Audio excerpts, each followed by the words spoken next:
Hello, welcome back to my tiny world. എല്ലാവരും സുഖമായിരിക്കുന്നു എന്ന് വിശ്വസിക്കുന്നു. വാൻചോ കേക്ക് എല്ലാവരും കേട്ട് കാണുമല്ലോ അല്ലേ? വാനില ചോക്ലേറ്റിൻ്റെ ഒരു മാഷപ്പ് കേക്കാണ് വാൻചോ.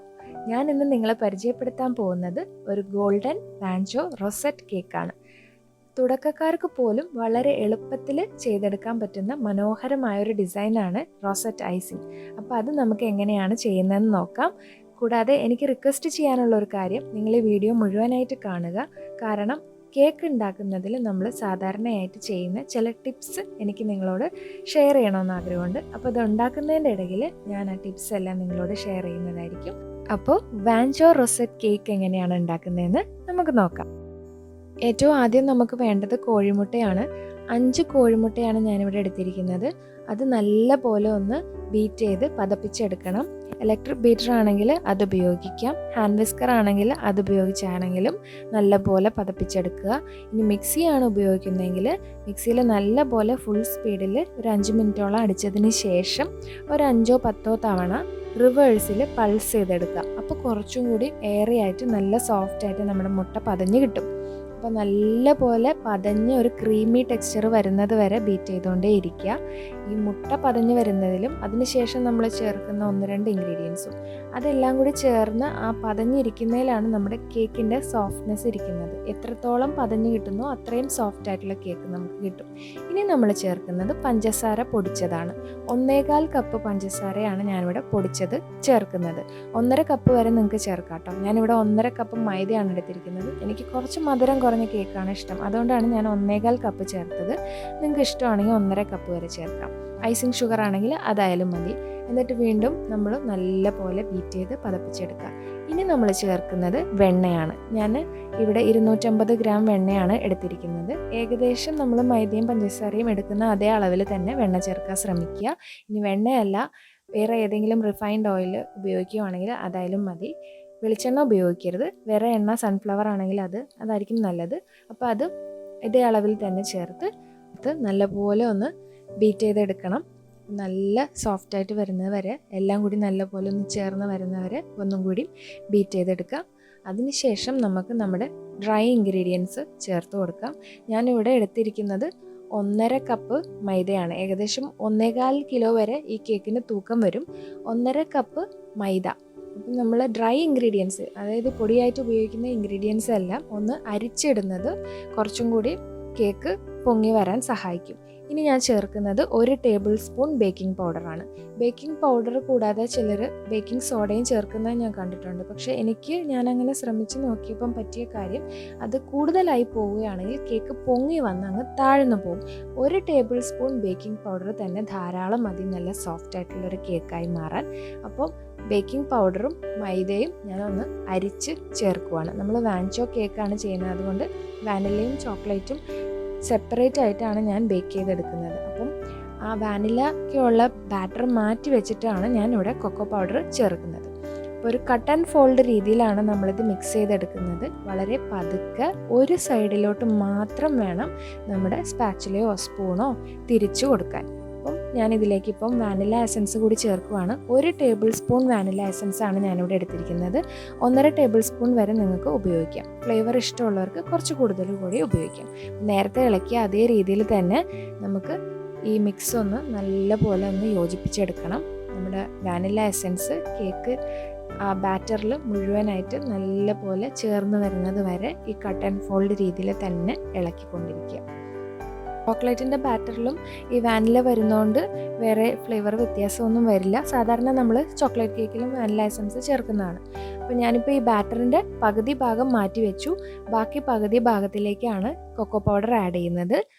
1/3 കപ്പ് കൊക്കോ പൗഡറാണ് ഞാൻ എടുത്തിരിക്കുന്നത്. കുറച്ച് ഇൻറ്റൻസ് ആയിട്ടുള്ള ഒരു ചോക്ലേറ്റ് ഫ്ലേവർ കിട്ടാൻ കുറച്ചധികം കൊക്കോ പൗഡർ ഞാൻ ചേർക്കുന്നുണ്ട്. അപ്പോൾ അതും ഇതുപോലെ ഒന്ന് അരിച്ച് വേണം ചേർക്കാൻ. അരിക്കുന്നത് എന്തിനാന്ന് പറഞ്ഞു കഴിഞ്ഞാൽ അതിനകത്ത് കുറച്ചും കൂടി എയർ നിൽക്കും. അപ്പോൾ നല്ല സോഫ്റ്റ് ആയിട്ടുള്ള കേക്ക് നമുക്ക് ഉണ്ടാക്കിയെടുക്കാം. അതും ഇതുപോലെ ഒന്ന് കട്ട് ആൻഡ് ഫോൾഡ് രീതിയിൽ നല്ല പോലെ ഒന്ന് മിക്സ് ചെയ്ത് നമ്മുടെ ചോക്ലേറ്റ് പൗഡർ ഒന്ന് നല്ല പോലെ യോജിപ്പിച്ചെടുക്കുക. അപ്പോൾ ഇതോടുകൂടി നമ്മുടെ കേക്കിൻ്റെ ബാറ്റർ ഇവിടെ റെഡിയാവും. ഇനി നമുക്കിത് ബേക്ക് ചെയ്തെടുക്കണം. അപ്പോൾ ഞാനിവിടെ എടുത്തിരിക്കുന്നത് ഒരു റൗണ്ട് ഷേപ്പിലുള്ള കേക്ക് ട്രേ ആണ്. അപ്പോൾ അതിലേക്ക് നമ്മൾ ഒട്ടിപ്പിടിക്കാതിരിക്കാൻ ആദ്യം നല്ലപോലെ ഒന്ന് ബട്ടർ തൂത്തെടുക്കുക. അതിലേക്ക് നമ്മൾ കുറച്ച് മൈദാപ്പൊടി ഇട്ടിട്ട് ഒന്ന് തട്ടി വിടുക എല്ലാ ഭാഗത്തേക്കും. അപ്പം ഈ ഡ്രൈ ആയിട്ടുള്ള പൊടി അങ്ങ് ഇരിക്കുമ്പോൾ നമ്മുടെ പാത്രത്തിലേക്ക് കേക്ക് ഒട്ടിപ്പിടിക്കില്ല. ഇനി അതല്ല എന്നുണ്ടെങ്കിൽ നിങ്ങൾക്ക് ബട്ടർ പേപ്പർ ആണെങ്കിലും യൂസ് ചെയ്യാം. അപ്പോൾ ഞാൻ ആദ്യം ചോക്ലേറ്റിൻ്റെ ബാറ്റർ ട്രേയിലേക്ക് ഒഴിച്ചിട്ടുണ്ട്. അത് നല്ലപോലെ ഒന്ന് തട്ടി കൊടുക്കുക. എയർ എന്തെങ്കിലും ഉണ്ടെങ്കിൽ പോകാൻ വേണ്ടിയാണ് നമ്മളൊന്ന് ആ ബേസിൽ തറയിൽ വെച്ച് ഒന്ന് തട്ടി വിട്ട് കഴിഞ്ഞാൽ, ടാപ്പ് ചെയ്ത് വിട്ട് കഴിഞ്ഞാൽ എയറൊക്കെ ഉണ്ടെങ്കിൽ അതങ്ങ് പൊയ്ക്കോളും. എന്നിട്ട് നമ്മളതൊന്ന് ഫോയിൽ വെച്ച് നല്ലപോലെ കവർ ചെയ്തെടുക്കുക. കവർ ചെയ്യുന്നത് എന്തിനാന്ന് വെച്ചാൽ നമ്മുടെ ഉൾഭാഗം വേകുന്നതിന് മുമ്പായിട്ട് കേക്കിൻ്റെ മുകൾ ഭാഗം കരിഞ്ഞു പോകാതിരിക്കാനാണ് നമ്മൾ ഫോയിൽ വെച്ച് കവർ ചെയ്യുന്നത്. ഇനി ഇത് നമുക്കൊന്ന് 180 ഡിഗ്രിയിൽ 30 മുതൽ 40 മിനിറ്റ് വരെ ബേക്ക് ചെയ്തെടുക്കണം. പ്രീ ഹീറ്റ് ചെയ്ത ഓവനിൽ വേണം നമ്മളിത് ബേക്ക് ചെയ്തെടുക്കാൻ. 10 മിനിറ്റെങ്കിലും പ്രീ ഹീറ്റ് ചെയ്ത് വെക്കേണ്ടതാണ്. അപ്പം നമ്മുടെ കേക്ക് റെഡി ആയോ ഇല്ലയോ എന്ന് ഇടയ്ക്കൊന്ന് ചെക്ക് ചെയ്യുവാണെങ്കിൽ നമ്മൾ പോസ് കൊടുത്തിട്ട് ഓവനിൽ നിന്ന് കേക്ക് പുറത്തെടുക്കാതെ വേണം ചെക്ക് ചെയ്യാൻ. കാരണം ഇത് പുറത്തെടുത്ത് കഴിഞ്ഞ് കഴിഞ്ഞാൽ അതിനകത്തുള്ള ടെമ്പറേച്ചർ മാറി വന്നാൽ പിന്നെ അതിന് ശേഷം കേക്ക് പൊങ്ങാതെ വരും. അപ്പോൾ ഇതാ നമ്മുടെ കേക്ക് ഇവിടെ റെഡി ആയിട്ടുണ്ട്. നമുക്കതൊന്ന് ചെക്ക് ചെയ്യാം. ഒരു ടൂത്ത് പിക്കോ ഈർക്കിലോ വെച്ചൊന്ന് കുത്തി നോക്കാം. ഞാൻ ഓവനിൽ വെച്ചേ അത് നോക്കി ഉറപ്പ് വരുത്തിയിട്ടാണ് പുറത്തെടുത്തിരിക്കുന്നത്. അപ്പോൾ അതാ ഇതുപോലെ നല്ല ക്ലീൻ ആയിട്ട് അത് പുറത്ത് വരുവാണെങ്കിൽ നമ്മുടെ കേക്ക് നല്ല പാകത്തിന് ബേക്ക് ആയിട്ടുണ്ടെന്നാണ് അതിൻ്റെ അർത്ഥം. അപ്പോൾ നമുക്ക് ഒന്ന് തണുത്തതിന് ശേഷം അതിൻ്റെ അരുവൊക്കെ ഒന്ന് വിടിയിച്ചിട്ട് നമുക്കതൊന്ന് കൊട്ടി പുറത്തെടുക്കാം. അപ്പോൾ പുറത്തെടുക്കുമ്പോൾ നമുക്ക് കാണുമ്പോൾ തന്നെ മനസ്സിലാവും എങ്ങനെയാണ് ഈ കേക്കിൻ്റെ ഒരു കൺസിസ്റ്റൻസി ഇരിക്കുന്നത്. നല്ല സോഫ്റ്റായിട്ട് എല്ലാ സൈഡും ഒരുപോലെ പൊങ്ങി ഒരു കുഴപ്പമില്ലാതെ നല്ല സോഫ്റ്റായിട്ടുള്ള കേക്കാണ് നമുക്ക് കിട്ടിയിരിക്കുന്നത്. അപ്പോൾ ഇതേപോലെ തന്നെ നമുക്ക് വാനില കേക്കും ചെയ്തെടുക്കണം.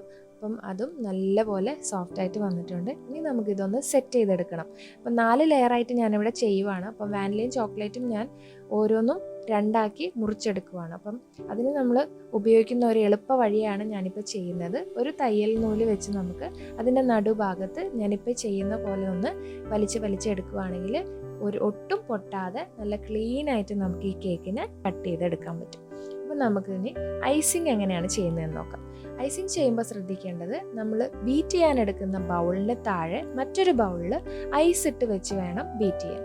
അതെന്തിനാന്ന് പറഞ്ഞാൽ തണുപ്പിൽ ചെയ്യുന്നതാണ് ഏറ്റവും നല്ലത്. കാരണം ഇത് ചൂടിൽ വരുമ്പോൾ നമുക്ക് ആ ഒരു നല്ല കട്ടിയിലുള്ള ആ ഒരു പീക്കിൽ എത്തിക്കാൻ പാടായിരിക്കും. അത് ആ പീക്ക് വന്നാൽ പോലും കുറച്ച് സമയം നമ്മുടെ കാലാവസ്ഥ അത്ര തണുത്തതൊന്നും അല്ലല്ലോ. അപ്പോൾ നമ്മൾ ഇങ്ങനെ ഐസിൽ വെക്കുവാണെങ്കിൽ അത് നല്ല പോലെ അതിൻ്റെ ആ ഒരു കൺസിസ്റ്റൻസിൽ ഒരു മാറ്റവും വരാതെ നല്ല ക്രീമി ആയിട്ട് തന്നെ ഇരിക്കും. ഒട്ടും മെൽറ്റായി പോയില്ല. അപ്പോൾ ഞാനിവിടെ 1 കിലോ വിപ്പിംഗ് ക്രീമാണ് മേടിച്ചിരിക്കുന്നത്. അപ്പോൾ അതിൻ്റെ ഒരു പകുതിയോളം ഞാൻ ഫസ്റ്റ് ലെവൽ ഐസിങ്ങിന് ഉപയോഗിക്കുന്നുണ്ട്. അപ്പോൾ അതിൻ്റെ പകുതി എടുത്തിട്ട് ഒരു 5 മുതൽ 10 മിനിറ്റ് വരെ നമ്മൾ ബീറ്റ് ചെയ്തെടുക്കണം. ആദ്യം ലോ സ്പീഡിൽ ഇടുക, ഒരു 2 മിനിറ്റിന് ശേഷം ഫുൾ സ്പീഡിലിട്ട് നല്ല പീക്ക് കിട്ടുന്നത് വരെ ബീറ്റ് ചെയ്തെടുക്കുക. നമുക്കത് ഫീൽ ചെയ്യും. നല്ലപോലെ ബീറ്റ് ചെയ്ത് അതിൻ്റെ ആ പാകമൊക്കെ ആയി വരുമ്പോൾ നമ്മൾ ബീറ്റർ നമുക്കൊന്ന് ടൈറ്റായിട്ട് വരുന്നത് പോലെ ഫീൽ ചെയ്യും. അതാണ് അതിൻ്റെ ഒരു ലക്ഷണം. അപ്പം അത് അവസാനം നമ്മൾ ഓഫ് ചെയ്തത് ഇതുപോലെ ഒന്ന് പൊക്കി നോക്കുമ്പോൾ അതിങ്ങനെ നമ്മുടെ ആ ബീറ്ററിൻ്റെ കൂടെ ഇങ്ങനെ പൊങ്ങി വരുവാണെങ്കിൽ അതിൻ്റെ പരുവം കറക്റ്റായി. ഇനി നമുക്ക് കളറിങ് ചെയ്യാം. ഞാനിവിടെ ഒരു ഗോൾഡൻ കളറിലാണ് ചെയ്യാൻ ഉദ്ദേശിക്കുന്നത്. ഓംബർ കേക്കാണ്. അതെന്ന് വെച്ചാൽ പല ഗ്രേഡിയൻറ്റിൽ കളർ വെച്ചിട്ടാണ് ഞാൻ ചെയ്യുന്നത്. അപ്പം ഗോൾഡൻ യെല്ലോ കളറാണ് ഞാനിവിടെ ചേർത്തിരിക്കുന്നത്. അത് ഓരോ ഡ്രോപ്പായി ചേർത്ത് നമുക്ക് ആവശ്യത്തിനുള്ള കളർ കിട്ടുന്നവരെ കുറച്ചായി ചേർത്ത് ബീറ്റ് ചെയ്തുകൊണ്ടേ ഇരിക്കുക. ഐസിൽ വെച്ച് വേണം ബീറ്റിംഗ് ചെയ്യാൻ വേണ്ടി. ഇനി ബീറ്റിംഗ് ചെയ്ത് കഴിഞ്ഞാലും നമ്മുടെ ഡെക്കറേഷൻ കംപ്ലീറ്റ് ആവുന്നത് വരെ നമ്മൾ ബാക്കി എടുത്ത് വെച്ചിരിക്കുന്ന ആ ഒരു ക്രീം ഉണ്ടല്ലോ, അത് ഐസിൽ തന്നെ ഇരിക്കുന്നതായിരിക്കും നല്ലത്. അപ്പം നമുക്കതൊരു പൈപ്പിംഗ് ബാഗിലേക്ക് മാറ്റാം. അപ്പോൾ ആദ്യം ഞാൻ സാധാരണ റൗണ്ട് ആയിട്ടുള്ള നോസിലാണ് എടുത്തിരിക്കുന്നത്. അത് നമ്മൾ കേക്കിൻ്റെ ബേസിൽ നമ്മൾ വെക്കാനാണ്. ബേസ് ചെയ്തതിന് ശേഷമാണ് നമ്മൾ ഫ്ലവറിങ് ചെയ്യുന്നത്, റോസറ്റ് ഡിസൈൻ ചെയ്യുന്നത്.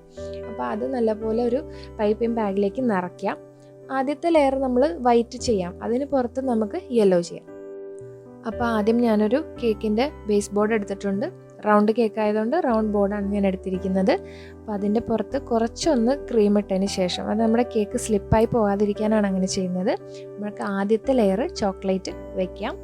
ആദ്യത്തെ പീസ് കണ്ടോ, നല്ല ക്ലീൻ ആയിട്ടാണ് അത് കട്ടായി വന്നിരിക്കുന്നത്. നൂല് വെച്ച് നമുക്ക് ഈസി ആയിട്ട് കട്ട് ചെയ്തെടുക്കാം. ഇനി അതിൻ്റെ പുറത്തേക്ക് കുറച്ച് ഷുഗർ സിറപ്പാണ് ചേർക്കുന്നത്. നമ്മുടെ സാധാരണ പഞ്ചസാര പാനി അത് കുറച്ചൊന്ന് ചേർത്ത് കൊടുക്കുക. കേക്ക് നല്ല സോഫ്റ്റായിട്ടും നല്ല ഒരു മോയ്സ്ചർ കിട്ടാൻ വേണ്ടിയിട്ടാണ് നമ്മളതങ്ങനെ ചെയ്യുന്നത്. എന്നിട്ട് ഞാൻ അതിൻ്റെ അടിയിൽ വന്നിരിക്കുന്ന ഗ്യാപ്പിലെല്ലാം ക്രീം ഫില്ല് ചെയ്യുവാണ്. നമുക്കതിൻ്റെ പുറത്ത് കുറച്ച് ക്രീം അപ്ലൈ ചെയ്യാം.